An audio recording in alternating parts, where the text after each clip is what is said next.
मेरा ये मानना है कि मजलूम की डिफिनेशन ये नहीं होती कि वो सिर्फ मुसलमान हो सकता है। इस शहर में जो भी कमज़ोर है, जो भी मजलूम है, वो हमसे मदद मांगेगा, हम कोशिश करते हैं कि उस तक मदद पहुँचे। कर्नाटक में इलेक्शन में का जो रिज़ल्ट आया वो सारी नफ़रत को मिटाने वाला रिज़ल्ट था।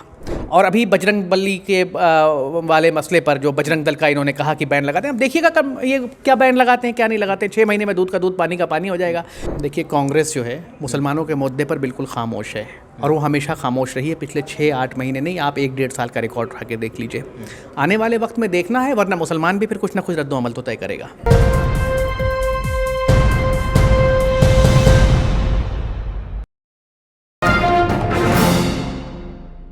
आदाब नाजरीन, आप देख रहे हैं न्यूज़ मैक्स टीवी और मैं अब्दुल वाजिद चिश्ती निज़ामी।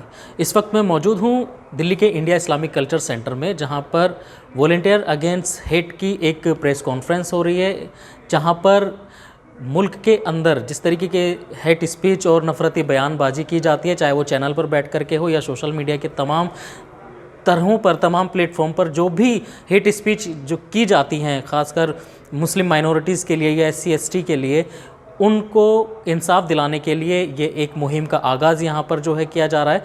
तमाम जो यहाँ लोग हैं और यहाँ पर क्या इनका नज़रिया है, क्या ये कहना चाहते हैं, मैं सुनवाता हूँ आपको, सुनिए। डॉक्टर मेराज हुसैन मेरे साथ इस वक्त मौजूद हैं। जो आपने तंजीम बनाई है ये हेट स्पीच के अगेंस्ट, किस तरीके से इसका जो है काम रहेगा और क्यों ज़रूरत इसकी जो है पड़ रही है मौजूदा वक्त? देखिए, अगर आप हिंदुस्तान में हेट क्राइम को देखें और ख़बरों को देखें और मीडिया को देखें तो इस वक्त हर जगह सिर्फ एक ही चीज़ है, नफ़रत का बाज़ार। फिल्म इंडस्ट्री में नफ़रत के बाज़ार पे फिल्में बन रही हैं। मीडिया में अगर आप रात को 9 बजे मीडिया देखते हैं तो किस तरीके से मुर्गे लड़ाए जा रहे हैं वो आप रोज़ देख रहे हैं। इस स्पीचेस को, किसी को नेता बनना है तो किसी मज़हब को गाली बक दो और नेता बन जाओ। तो ये क्षणिक तौर पे तो बड़ा अच्छा लग रहा है कुछ लोगों को, और कुछ को सत्ता की सीढ़ी लग रहा है, लेकिन इससे हिंदुस्तान का बहुत बड़ा नुकसान हो रहा है। हिंदुस्तान भाईचारे का मुल्क रहा है, अमन का मुल्क रहा है, एकजहती का मुल्क रहा है, और ये मेरा मुल्क है। तो मेरी जिम्मेदारी है कि इस मुल्क को बचाया जाए, इसके आइन को लोगों तक के सामने रखा जाए, उनके हुकूक उनको बताए जाएं, और जिन लोगों ने इस मुल्क को, फैब्रिक को बर्बाद करने की कोशिश की है या कर रहे हैं, उनको आईना दिखाया जाए। और इसके लिए वॉलंटियर्स अगेंस्ट हेट की शुरुआत हुई थी, और वॉलंटियर्स अगेंस्ट हेट पिछले 1.5 महीने में पूरे मुल्क से हज़ारों लोगों को जोड़ चुका है।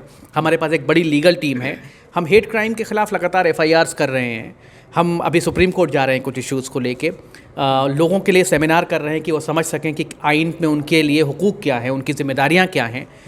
हम ये सेमिनार में बताना चाहते हैं लोगों को कि पुलिस क्या कर सकती है और क्या नहीं कर सकती है। हम ये कोशिश करते हैं कि भाई पुलिस किसी को ज़बरदस्ती परेशान ना कर सके। कोई अगर किसी इंसान को कोई मज़लूम है तो उसको जो है लीगल एड नहीं मिल पा रही तो उसको लीगल एड मिल सके। ये सारे मौजू पर जो है वॉलंटियर्स अगेंस्ट हेट काम करने की कोशिश कर रही है। जो आपकी टीम है, किस तरीके से आप हर स्टेट में टीम तैयार कर रहे हैं, और जो एक क्राइटेरिया रखा हुआ है, किस तरह का कोई बनाया हुआ है आपने? देखिए, क्राइटेरिया तो कोई नहीं है। क्राइटेरिया ये है कि आप जागरूक नागरिक हों और आप ये मान के चलें कि इस मुल्क में अगर कुछ गलत हो रहा है तो उसे सही करने की जिम्मेदारी जितनी किसी दूसरे मुल्क के शहरी की है उतनी ही आपकी भी है।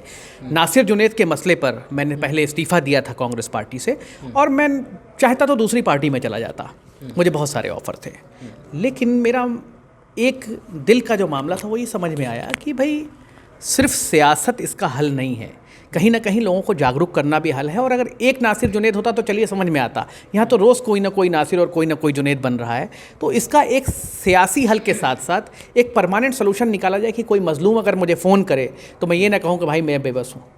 तो इसलिए हमने ये कोशिश की कि एक टीम बनाई जाए, जिसमें अभी वकीलों की हम एक बड़ी टीम बना चुके हैं, और कुछ जागरूक लोगों की टीम बनाई है, कुछ प्रोफेसर्स हैं, कुछ डॉक्टर्स हैं, और सबसे बड़ी बात है कि उसमें दलित हैं, उसमें मुसलमान हैं, उसमें पिछड़े हैं, उसमें क्रिश्चियंस हैं, उसमें जैन हैं, उसमें बौद्ध हैं। मतलब कोई मेरा ये मानना है कि मजलूम की डिफिनेशन ये नहीं होती कि वो सिर्फ मुसलमान हो सकता है। इस शहर में जो भी कमज़ोर है, जो भी मजलूम है, वो हमसे मदद मांगेगा, हम कोशिश करते हैं कि उस तक मदद पहुँचे। लगातार हम देख रहे हैं कि हेट स्पीच के मामले बढ़ रहे हैं। कुछ जो चैनल हैं वो लगातार इस तरीके की साफ़ तौर पर जो खुले लफ्ज़ों में बात करते हैं। अभी जैसे एक फ़िल्म आई थी द कश्मीर फाइल, उसके बाद अब ये कर्नाटका जो है, ये तो इस पे रोक लगेगी कैसे? देखिए, रोक लगाने का सबसे बड़ा तरीका ये है कि जब जनता किसी चीज़ को डिस्कार्ड कर देती है तो अपने आप वो ख़त्म हो जाता है। जैसे आज कर्नाटक में इलेक्शन में का जो रिज़ल्ट आया वो सारी नफ़रत को मिटाने वाला रिज़ल्ट था। तो इस तरीके से जब जनता डिस्कार्ड करेगी इन मुद्दों को और उसको समझ में आएगा कि जो हम कर रहे हैं वो गलत कर रहे हैं, तो इसके लिए सबसे ज़रूरी है जागरूकता।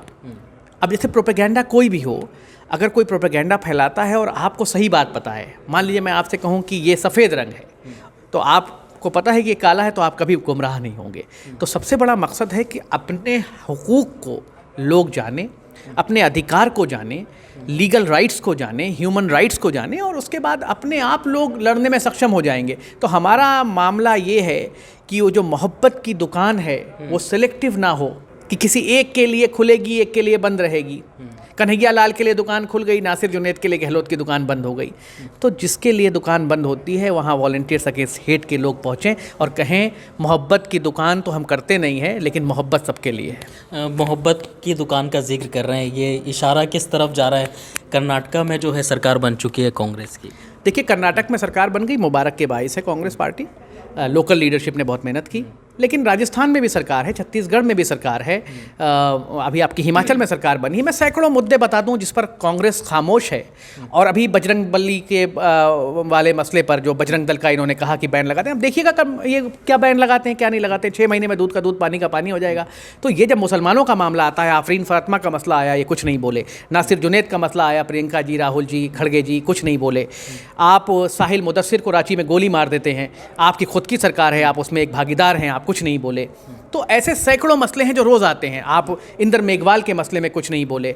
आप जो है सैकड़ों दलित घोड़ी से उतार के मार दिए जा रहे हैं, उन पे कुछ नहीं बोले। लेकिन जब कन्हैया लाल का मसला आया तो पूरी की पूरी कांग्रेस खड़ी हो गई। ये एक को आँच एक को धुआं करने वाला कोई भी आइन हो, कोई भी पार्टी हो, कोई भी नेता हो, मैं नहीं मानता कि वो अदल कर पाएगा। अगर अदल करना है तो अदल सबके साथ हो, और अगर अदल नहीं करना है तो फिर आप एक लाइन लीजिए अपनी। तो मतलब आपके कहने का मतलब ये है कि बीजेपी और कांग्रेस जो है दोनों एक ही सिक्के के दो पहलू हैं, क्योंकि जब अपनी बारी आती है तो खामोश रहते हैं। तो क्या लग रहा है कि कांग्रेस आवाज़ उठाएगी जिन मुद्दों पर कांग्रेस आ रही है? देखिए, कांग्रेस जो है मुसलमानों के मुद्दे पर बिल्कुल खामोश है, और वो हमेशा खामोश रही है। पिछले 6-8 महीने नहीं, आप 1-1.5 साल का रिकॉर्ड उठा के देख लीजिए। आने वाले वक्त में देखना है, वरना मुसलमान भी फिर कुछ ना कुछ रद्द-ओ-अमल तो तय करेगा। मोहब्बत की दुकान का असर तो नज़र आया है, लेकिन लोग ऐसा कह रहे हैं लगातार। देखिए, ये लोकल लीडरशिप की जीत है, कोई मोहब्बत की दुकान का असर नहीं है। अगर मोहब्बत की दुकान का असर होता तो नगर पालिका का अभी यूपी का चुनाव का नतीजा आया है, अब देखिए कितना % वोट मिला है। तो ये सिद्धारमैया और DK शिव कुमार की मेहनत मैं मानता हूँ, इसमें नेशनल लीडरशिप का कोई योगदान नहीं है। चलिए, बहुत बहुत शुक्रिया बात करने के लिए।